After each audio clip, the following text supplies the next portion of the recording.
without also my sweet mother. And that chair was to honor her presence and all that she did for each one of us here. And we miss her and we love her. And, you know, she has made a tremendous mark. I know that as I have listened to each one of you share memories, you cannot separate the memories that you had with my father from my mother. And that's a great legacy. We love her and we honor her here today as we honor my father and celebrate his 90th birthday. And many more. I'm going to turn the time over and let the program go as directed. I don't even know what you're going to play, honey, so you just go ahead and announce it, and then I'll take the mic back. Okay. I'm going to play Long Live by Taylor Swift.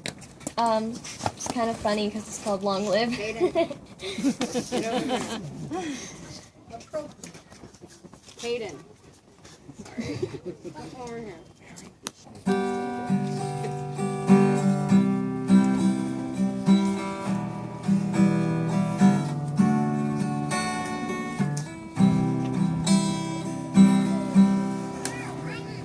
I say remember this moment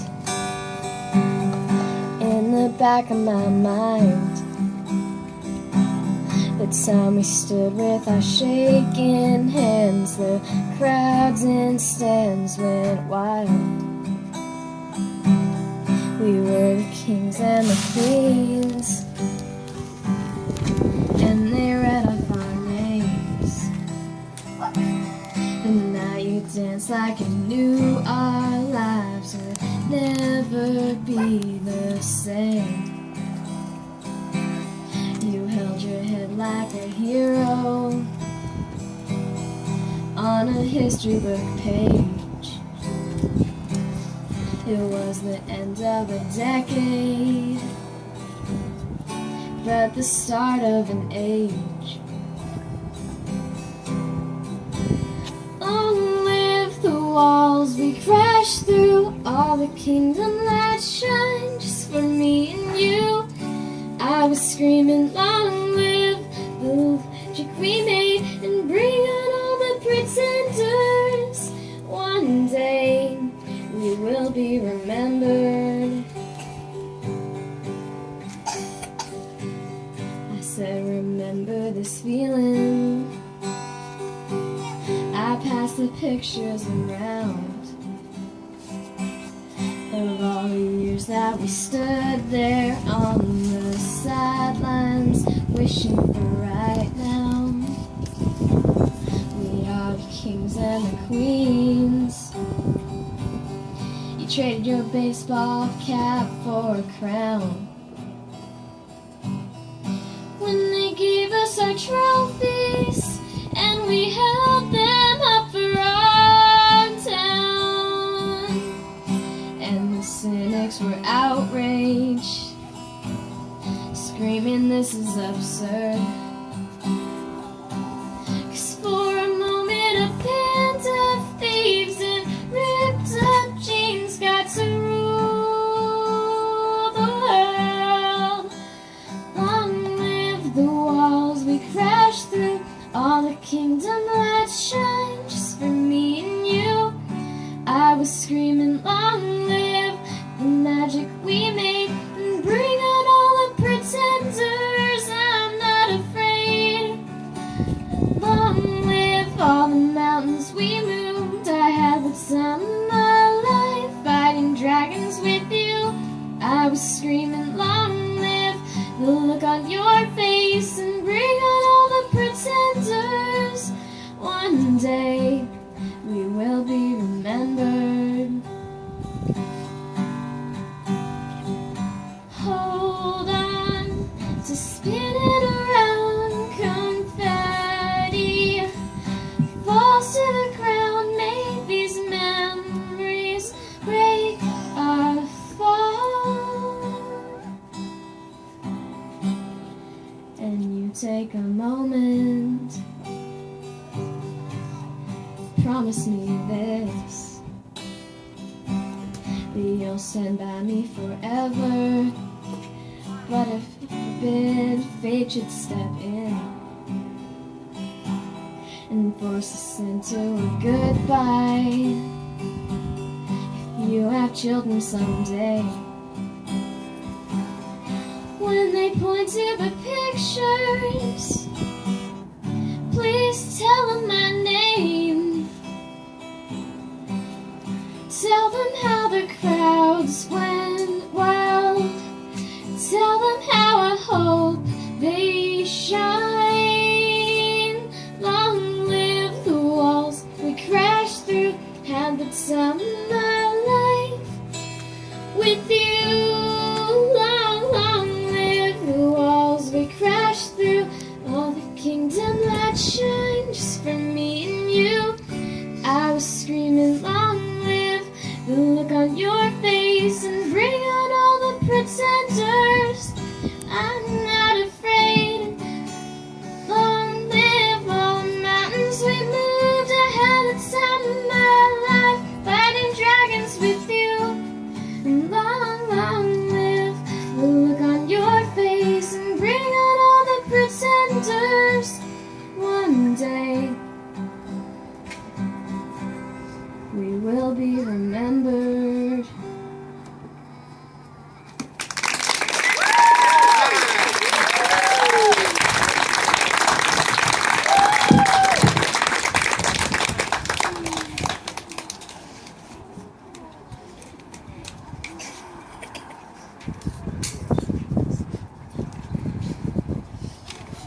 Appreciate that beautiful, beautiful song to honor the king and the queen of this family.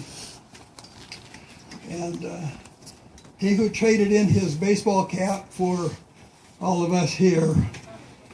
And I remember when I was a young boy in the second grade at George Washington Lincoln Elementary School. It had two classrooms. And one day my father came to school for some reason. I had no idea why. But I remember when he showed up, I had this feeling inside that said, that's my dad. And I was so proud to be his son. I've had feelings like that throughout my life when I have felt great gratitude for the wonderful teachings and the examples of both my parents. So Dad, I pay this tribute to you. I want you to know that I love you and I honor you as your son. And I likewise spend just a moment, I wanted to tell my mother this for a number of years now. You know, I've always loved my mother, and I know that she knew that I loved her.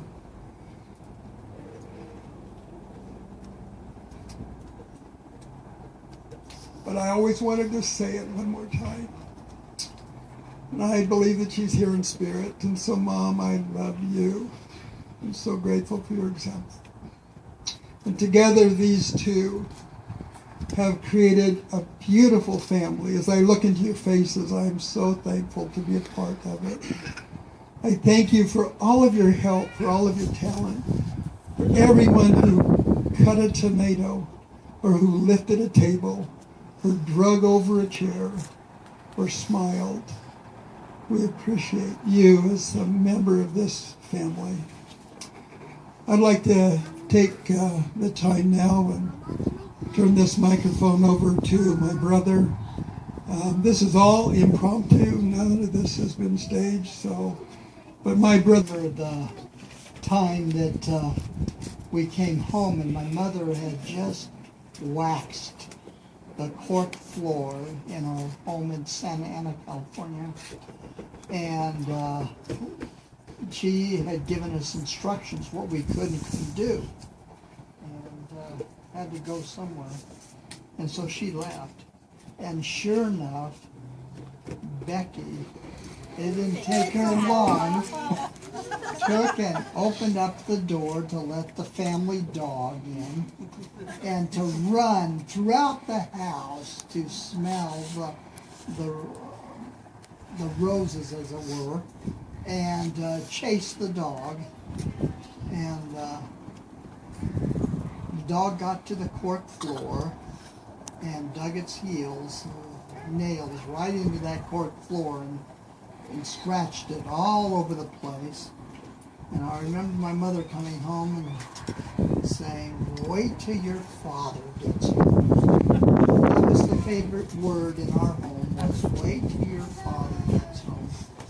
And in most cases, we were terrified that we would be disciplined. And, you know, I have to say that for my own son, what a great father he is. And what a great father and mothers that you are here this day. And you come from such a long distance to take part in this tribute to my dad. I thank you very much for the time that you've expended in doing that for our family. I can remember Santa Ana, my dad set up a golf net to take and catch the golf balls. And it was about 20 foot tall. It was very tall. It was 15. 15. Yeah, that's true. We were younger back then. It was like Brady walked in here and said, "Grandpa, did you lower the ceiling? It doesn't look the same." Well, he was just a little guy. And all of a sudden, as you grow up, all of a sudden things are put into its proper perspective. And we used to go out there and we'd play the games of golf. And it was a family affair. We were all involved in doing that. My dad's always been there for our family. He's a special man. Love him with all my heart. Grateful for he and mother and for all that they have done in raising their posterity in a wise and generous way. Thank you so much, Dad. Really appreciate it. We'd like to, I assume, I wasn't told what we were going to do here, so Becky, you want to come up and Understand the culture of the Mormon Church. But at one point we were not of this faith, and our faith teaches temple marriage, eternal marriage. And once we, I don't want this to be a religious thing in any way, but they asked us to remember something that's so very important to you. When I met my dear husband, fiance, and we were married in the temple, it was my mom and dad that were there to have a dual temple wedding with us.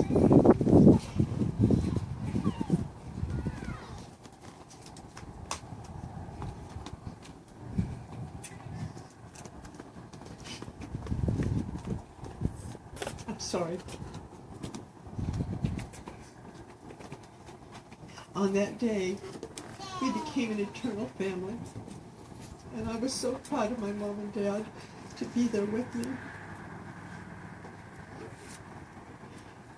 That is probably all through our life, we've always been a family that loved each other, and we stuck together no matter what. No matter if we ran away for a day. Some cases an hour.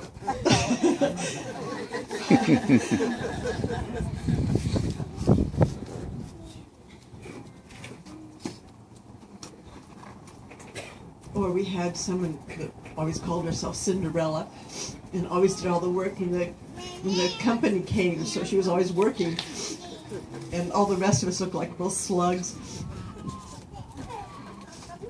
But we all stuck together, and that's important as families. That's why this reunion is so important. Each one of you, not only are a child of God, but you remember this family in one way or another. And you're each important to us. You're important to your Heavenly Father. Now on a lighter note, Dad,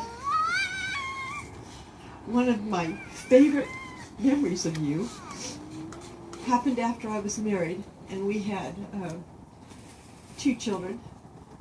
But Amanda had learned how Amanda stand up for us. There you go. A Amanda is the oldest grandchild in this family. Oh, I'm sorry. Strike that from the record. She was so in love with her grandpa. That has not changed. No, it has not changed. But I'm going to tell this, and I hope you don't mind, but she was 4 years old, and she started to tell my mom and dad, as they came through Arizona where we were at an Air Force base, a story, and it was how she was going to marry Grandpa, and how he was her Prince Charming, and it went on for a good 15 minutes. And my mom and dad were laughing so hard they had to go out of the room each time. And then when they came in, I remember my mother coming in, and her face was still red. And Mandy said, "Why is Grandma's face so red?" And then they had to go out again. They started laughing. But Dad, just like you were a hero to Amanda, you've been a hero to me.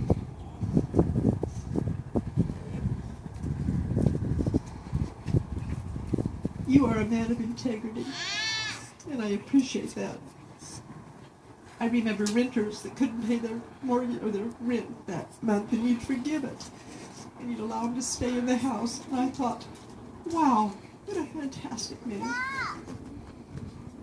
I've seen you bend over backwards in many cases, trying to understand, especially your daughters, and our funny viewpoint. By the way, all of you who don't know, I'm sure you do. We were raised in a family where men were supreme, girls were servants, essentially. And my poor dad and mom got two girls that wanted to be boys. And so anything and everything we could learn that the boys could do, we'd do it. I'm famous for wielding a hammer back in Altus, Oklahoma, and renovating homes. My sister renovates homes, just like my brothers. But Dad, you stuck by us, even though we've been a trial to you. I love you dearly. I will honor you always. Thank you, Dad. Marcia. Like my brothers and sisters, some time to think about this event and what I would say. I have, just like every child, has mixed emotions about their parents. They don't quite live up to our expectations. They're not perfect. And I will be the first to say I was not a perfect parent to my 7 children. Love them dearly, each and every one of them. And I would hope to think that someday they, each and every one, would be able to express love for their mother, because I truly love them, in spite of my faults and weaknesses. But my dad wasn't a perfect dad. He made some mistakes. But I love him, and I will do honor him. I will tell you, Dad, one of my favorite memories was when I was 15 and we're traveling to Iowa. I'm sitting in the back seat of our red Oldsmobile, and my dad he quit his work here in California, rented out the house. We packed up. He had Uncle True build the red trailer, hitched it up to the red. Of course, it was all red. It had to match. And we hitched up this specially built trailer, put our washer, dryer, vacuum, necessities of life in that trailer. His for sale sign. Anyway, we head off to Iowa. He says, "Marcia, I need help staying awake." And his first class in college at the age of 42 at Palmer College of Chiropractic was his medical terminology class. And for some reason, I don't know how he got the book ahead of time, but he had the book. So I would read the medical terms, and he would have to, tell me what the word is, however it worked, I don't recall. But I was so impressed that my dad, as old as he was, at 42, and he could still want to learn, and learn tough words. They weren't easy words. And I appreciate that, because I have learned through life's experiences that you're never too old to learn. Maybe some people here don't have jobs. Maybe they're in a state of transition. You are not too old to learn a profession, to learn to educate yourselves, to better yourselves in any financial way. Just to say, at 58, a single woman, I was able to buy a home by myself, and I would never in a million years have ever thought that that was feasible. But I contribute that. My dad had a stamina and a desire to improve, to not only improve, but to help his family financially. It wasn't just, hey, I want to learn this, to learn it. I want to help my family. And he truly went from there to there financially and helped us kids along the way. So whatever it's worth, you're never too old. Never too old to improve and to learn. One other incident that played a big part in my life, which seems so insignificant, but I was pretty good in athletics, and at Tarpey Elementary School, there was a girl named Raphaela Bojorquez. An easy name, but she was my closest friend, and she was my toughest competitor. When we would get out and race, my gosh, I would always come in right behind her on the 50-yard dash, the 100-yard dash. Whatever we were running, she would beat me by that much. Well, one day in this tournament, my dad showed up with Keith Wethy, who was a real estate guy. My dad walked across that field, and he came up to me, found me, and it was right before my race. And he said, "Marcia, you're going to win this race." I said, "Dad, Raphaela Bojorquez always beats me just by that much." And he says, "Marcia, you just run and you stay on her heels all the way until you get about 10 yards from the end, and you give it all you can, and you'll beat her." And by gosh, I did that. And I beat Raphaela Bojorquez. I don't know if it was the 50-yard dash or the 100, but Raphaela and my cousin Donna still see each other. And so you can tell her. I did. I just saw her. I've got her phone number. Oh, good. Because I hope she remembers the story like I remember. But my dad, I was so proud that my dad came all the way from a mile down the street. He drove all that way to my school, came and found me, and watched me run that and win that race. So it's the little things, parents. Little things like going and watching your kids will make a great impression. Thank you, Dad.